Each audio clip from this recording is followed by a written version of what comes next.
فرش پر ہلکا نیلا کارپیٹ بچھا ہوا تھا، کھڑکیوں اور دروازوں کے پردے بھی اسی رنگ کے تھے۔ تمام رنگ پروا کے پسندیدہ کلروں سے سجایا ہوا تھا۔ کمرے کے دائیں ہاتھ پر ایک پیس صوفے کا تھا۔ وہ واپس آیا تو ڈیک چل رہا تھا، اس سے پہلے اسے آف کیا، پھر کمرے کا جائزہ لیا۔ لائٹ بند تھی، سرخ رنگ کا نائٹ بلب چل رہا تھا اور وہ بیڈ کے بیچوں بیچ بکھری پڑی تھی۔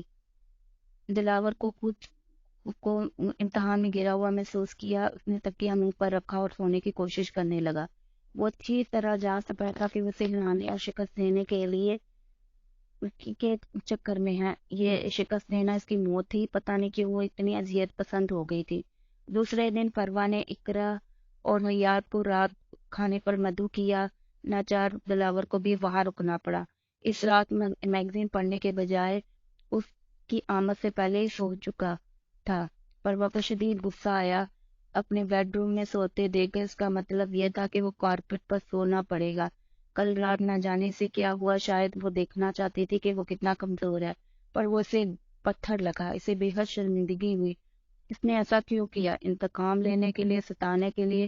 طریقے تو اور بھی تھے، لیکن اس طرح اپنے کردار کی کمزوریاں ظاہر ہوئی تھی۔ نہ جانے اس کے بارے میں کیا سوچتا ہوگا۔ دلاور کی ہمراہی میں صرف ایک ماہ میں ایک بار ہی ہوا تھا۔ وہ اتنی بے باک ہو گئی تھی۔ دلاور نے پلکوں کی جھری سے پروا کو دیکھا اور شکر کیا کہ کل والی حشر سمانیاں نہیں تھی۔ کاٹن کے کالے پھولوں والے بند گلے والی شرٹ پہنے وہ معصوم سی پروا لگ رہی تھی جو ارم کے گھر میں سے ملی تھی۔ کل والی پروا شعلہ تھی، آگ تھی۔ آج والی پروا شبنم تھی، کنول تھی۔ کل والی گٹائیں تھی پھیلی ہوئی تھی، آج والی کی گٹائیں کمر پر ٹھہری ہوئی تھی۔ کتنے رنگ ہیں تمہارے پروا پی، اس نے دل میں بولا، اور پروا کا جی چاہا کہ وہ اس کو اٹھائے اور پھر کچھ سوچ کر رک گئی اور بیڈ کے اوپر والے صوفے پر سونے کو پھونکی دی۔ وہ مسلسل 10-12 روز سے رات تقریباً گھر سے غائب رہتا۔ معقول نے اس بارے میں سوال کیا تو یہ کہہ کر یہ میری ڈیوٹی ہے دامن بچانے لگا۔ دلاور، یہ مجھے پسند نہیں کہ تم افسران سے بات کرو۔ غضب ہے، ہفتے سے رات سے تمہاری شکل نہیں دکھائی دیتی۔ ہمارا نہیں تو کم سے کم پری کا ہی خیال کر رکھا کرو۔ مما نے اسے ڈانٹا تو وہ دل میں بولا، پری ہی کا تو خیال کر رہا ہوں۔ رحمان کی ڈانٹ سننے کے بعد یہ ہوا کہ رات 10-10:30 بجے کے قریب آنے لگا۔ وہ نوٹ کر رہا تھا کہ جب وہ آتا تھا پروا شاہ گل کے ساتھ لون میں ٹہل رہی ہوتی اور وہ گاڑی سے اترتا تو بے قراری سے بیوی کی طرح لپک کر اس کے قریب آتی، چاہت کہ اس مصنوعی دکھاوے پن پر اس کا دل خاک ہو جاتا۔ آپ فریش ہو جائیں، میں کھانا گرم کر کے لاتی ہوں۔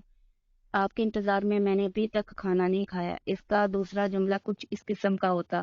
شاہ گل اسی موقع پر اپنی موجودگی غیر ضروری تصور کرتی۔ آج بھی اس نے اس قسم کا الفاظ بولے تو تھینک گاڈس آپ آگے ٹائم دیکھا ہے، 11 بج رہے ہیں۔ اس نے ناراضگی سے کلائی پر بندھی ہوئی رسٹ واچ اس کے سامنے کی۔ شاہ گل پیچھے کھڑی تھی، ورنہ اس کا ارادہ تھا کہ اچھی طرح اس کی طبیعت صاف کرنے کا۔ آپ کے لیے کھانا لاؤں؟ وہ اندر کی طرف بڑھتے ہوئے پوچھ رہی تھی تو اس نے نفس سے اثر ہلا دیا۔ اٹھو یہاں سے، جب اتنا ناپسند کرتی ہو تو پھر میرے قریب کیوں رہتی ہو؟ دلاور سج لہجے میں بولا اور اسے اٹھنے کا اشارہ کیا۔ وہ آنکھوں میں حیرانی لیے ہوئے اسے تکتی رہی۔ دلاور نے زبردستی اسے اٹھایا، بیڈ روم کا درمیانی دروازہ کھولا اور اپنی عارضی آفس میں سے لا کر چھوڑا۔ جب کوئی کیس اسے بہت توجہ سے ڈسکس کرنا ہوتا تو وہ کمرے کی بجائے یہاں بیٹھ جاتا۔ یہاں ایک ٹیبل، 2 کرسیاں، ایک آرام دہ صوفہ پڑا ہوا تھا۔ دیوار کے ساتھ ایک لکڑی کا ریک بھی بنا ہوا تھا جس میں کچھ کتابیں اور فائلز رکھی تھی۔ وہ بھی کمرے کے وسط میں ہی کھڑی یہ سوچ رہی تھی کہ وہ بیڈ سے ایک تکیہ چادر اٹھا کر لے آیا۔ یہ ہے تمہارا بیڈ روم اور وہ میرا، اس نے اشارہ کیا۔ تم کیا سمجھتی ہو خود کو؟ عورت اور غصہ میری کمزوری ہے؟ سکر کے قیام کے دوران تم نے جو اندازہ لگایا اس سے میرا نظریہ پختہ ہو گیا ہے۔ شیم، آن، پروا، سجل، نواز، اگر عورت اور حسن میری کمزوری ہوتا تو تم پر گزارا نہ کرتا۔ جانتی ہو، اسپیشل پولیس ڈپارٹمنٹ میں میرے پاس جب اہم اور مشکل کیس لائے جاتے ہیں تو بڑے بڑے ذہین مجرموں سے واسطہ پڑتا ہے جن میں عورتیں شامل ہوتی ہیں، تو یہ عورتیں جب گرفتار ہو کر ہمارے پاس آتی ہیں تو سزا سے بچنے کے لیے بڑی بڑی رشوتیں پیش کرتی ہیں. سب سے بڑی رشوت اپنا آپ ہوتا ہے. میں اتنا ہی کمزور ہوتا تو یہاں کھڑا ہو کر تم کو یہ نہ سب بتا رہا ہوتا. اگر تم انتقام پر اتر آئی ہو تو میں بھی محبت کو بلا کر ایک انا پسند مرد بن سکتا ہوں. پہل تمہاری طرف سے ہوئی تھی کیونکہ میں نے تمہیں دلی تمناؤں سمیت اپنایا تھا. میں گوارا نہیں کروں گا کہ تم میری وجہ سے اپنی زندگی ختم کرو. اس کی نوبت نہیں آئے گی. اگر تم مجھے اپنے باپ کا مجرم سمجھتی ہو تو شوق سے سمجھتی رہو. یہ میری ڈیوٹی تھی، میں نے ہر حال میں پوری کرنی تھی. تم سے شادی کی شرط انہیں کی تھی. میرا کوئی ارادہ نہیں تھا. حیات کئی بار میرے پاس آیا اور میں ان کی وڈیری سے جلد شادی کر لوں. مجھے بالکل علم نہیں تھا کہ ارم کی دوست اصل میں سجل نواز کی بیٹی ہے. میں تو بولی والی پروا سے محبت کی تھی جو میری ناراضگی سے ہرٹ ہو جاتی ہے، جو محبت سے گندی ہوئی تھی. تم تو کوئی اور ہو. وہ انگلی سے اشارہ اس کی طرف کرتے ہوئے بولا. وہ اتنی دیر سے صبر سے سن رہی تھی. آنسوؤں کی صورت میں دلاور کے سامنے عیاں ہو گئی. کتنی بے رحمی سے اس نے پری کا تجزیہ کیا تھا. اور ہاں، اس خوش فہمی میں مت رہنا کہ میں تڑپ تڑپ کر تم کو مانگتا رہوں گا. انتقام سے زہر آلودہ لوگوں کو مانگنا میرا مزاج نہیں ہے. وہ تنزیہ کہہ کر دوسرے کمرے میں چلا گیا. دلاور کے محکمے میں بڑے بڑے پیمانے پر تبادلہ ہو رہا تھا. اس تبدیلی کی زد میں وہ بھی آ گیا. اس کا تبادلہ زیارت برانچ میں ہوا جہاں کے حالات انہی دنوں میں توجہ کے طالب تھے. مما اور پپا نے کہا کہ پری بھی تم کو بھی ساتھ لے جاؤ. اس نے بہانہ پیش کیا کہ ابھی گھر نہیں ملا، جب ملے گا تو اسے بھی لے جاؤں گا. وہ کیلا کوٹا چلایا. اس نے جھوٹ بولا تھا اسے گھر نہیں ملا. اسے تو اتنا بڑا خوبصورت گھر ملا تھا، ایک قباحتی کے گھر آبادی سے ہٹ کر تھا. یہ کاٹیج تھا جنگلی پھولوں اور بیلوں سے سجا ہوا. آس پاس بادام، اخروٹ اور سیب کے درختے، کہیں چیری کے شگوفے بھی نظر آتے تھے. مجموعی طور پر ارد گرد کا ماحول پرسکون اور رومانی تھا. دوستوں کے بعد گھر والوں کے مسلسل فون آنا شروع ہو گئے کہ پری کو لے جاؤ. مارے بندے وہ واپس آیا اور اسے لے گیا.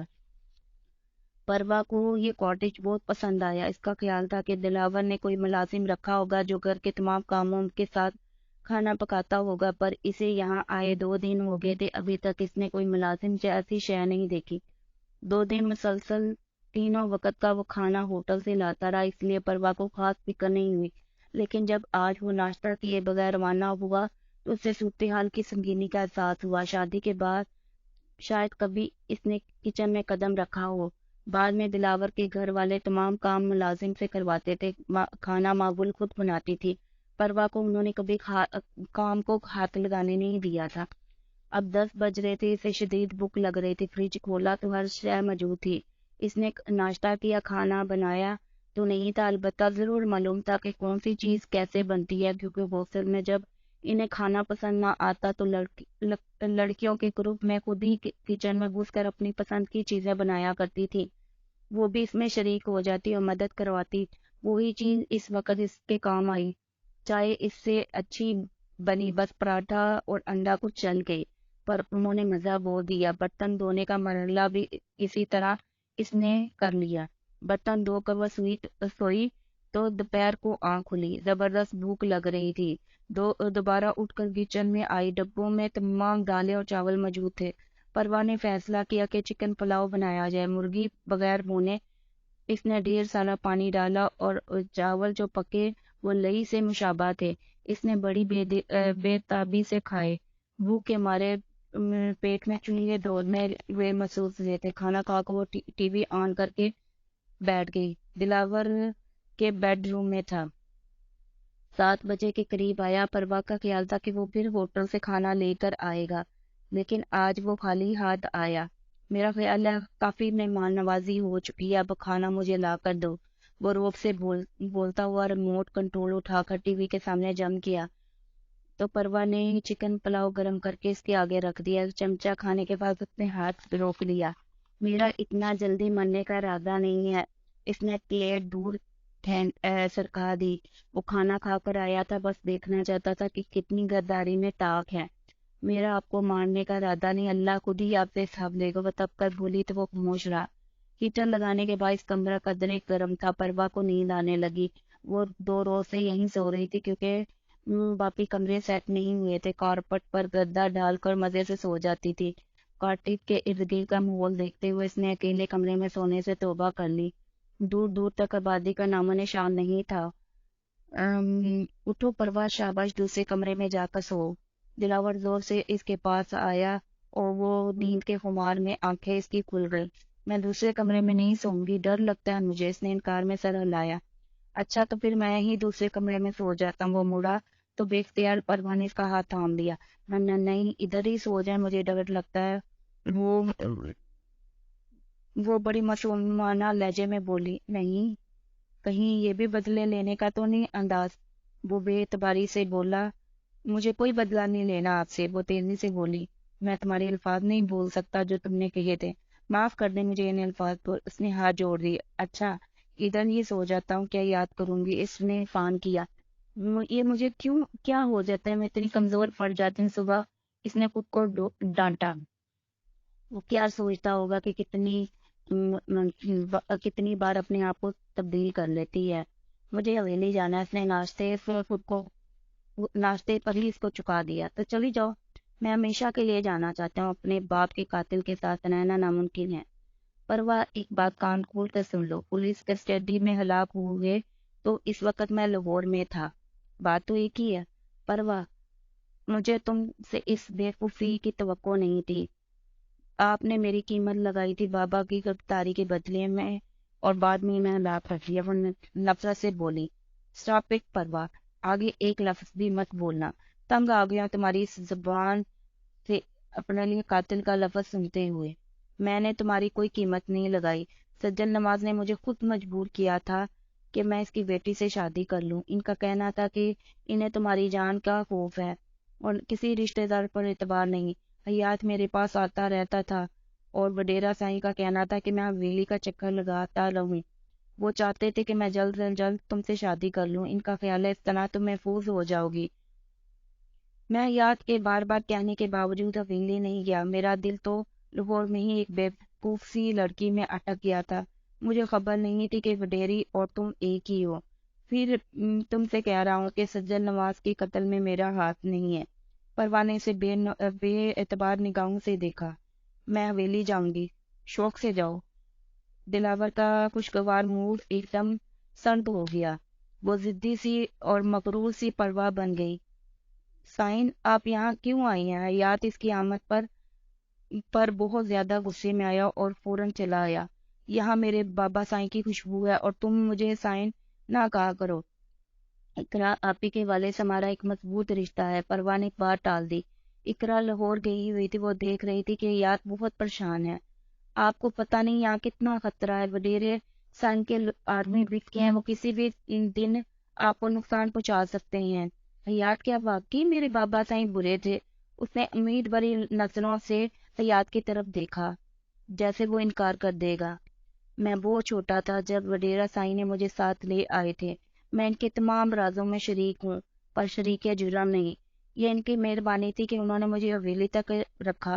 آپ کے خاندان میں نسل در نسل دشمنیوں کا سلسلہ تھا. وڈیرا سائن کے 2 جوان بھائی مارے گئے تو انہوں نے بندوق اٹھا لی. یہیں سے وہ جرائم کی دنیا میں تعلق رکھنے والوں کی نگاہ میں آ گئے. پھر وہ اس مافیا کے جنگل میں ایسے پھنسے کہ مردے دم تک نہ نکل سکے. دلاور سائیں میں نہ جانے کیا بات تھی کہ انہوں نے خود کو قانون کے حوالے کرنے پر تیار ہو گئے. پہلے انہوں نے شرط لگائی کہ دلاور سائیں آپ سے شادی کر کے یہاں سے لے جانا ہوگا. ہمیں پتہ نہیں تھا کہ لاہور میں وہ آپ سے مل چکے ہیں، ورنہ اگر کچھ اور دیر ہو جاتی تو وڈیرا سائیں دلاور سائیں کی موت کے آرڈرز جاری کر دیے تھے. شکر ہے کہ اصل بات سامنے آ گئی. دلاور سائیں جس لڑکی کی وجہ سے انکار کر رہے تھے وہ آپ ہی تھی. سچ پوچھیں مجھے جان کر بہت خوش ہوئی. مجھے بھی اور دلاور سائیں آپ کے لیے مناسب لگے. پر آپ یہاں کیوں آ گئی ہیں؟ حیات نے سرے سے پریشان ہوا. حیات، ابھی تو خود یقین دلانے میں وقت لگے گا. جیسے ہی سارا کچھ ٹھیک ہوگا میں چلی جاؤں گی. وہ اسے حیران چھوڑ کر اندر چلی گئی. دلاور، یہ میں کیا سن رہی ہوں؟ تم نے پروا کو حویلی بھیج دیا ہے؟ مجھے آج حیات نے فون کر کے بتایا ہے. معقول نے فون پر شدید ناراض ہو رہی تھی.